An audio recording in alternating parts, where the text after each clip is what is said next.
دین کی دعوت کے لیے اللہ تعالیٰ کی ہدایت یہی ہے کہ فذکر بالقرآن من یخاف وعید، یہ قرآن ہے جس کے ذریعے سے تذکیر کی جائے، لوگوں کو نصیحت کی جائے، انہیں توجہ دلائی جائے، ان کو خبردار کیا جائے، ان تک اللہ کا پیغام پہنچایا جائے۔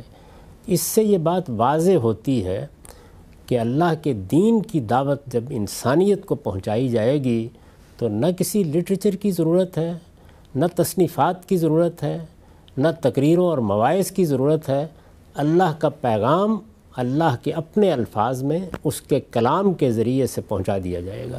اسی وجہ سے یہ بات بھی قرآن میں کہی گئی ہے کہ یہ قرآن تو مجھ پر اس لیے وحی کیا گیا ہے کہ میں اس کے ذریعے سے تمہیں خبردار کروں اور بعد میں آنے والوں کو بھی۔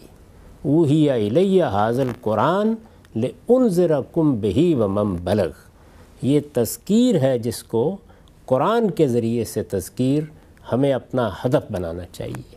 اسی قرآن کو ہاتھ میں لے کر لوگوں کو اللہ کی طرف بلانا چاہیے۔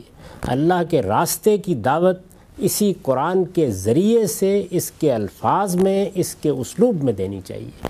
یہ قرآن ہے کہ جس کا ترجمہ لوگوں کے سامنے رکھنا چاہیے، یہ قرآن ہے کہ جس کا ترجمہ پڑھ کر سنانا چاہیے، یہ قرآن مجید ہے کہ جس کو غیر مسلموں تک بھی پہنچانا چاہیے کہ وہ اس کتاب کو پڑھیں اور اس تعارف کے ساتھ پڑھیں کہ یہ اللہ کا آخری کلام ہے جو اس کے آخری پیغمبر کے ذریعے سے پوری انسانیت سے خطاب کر رہا ہے۔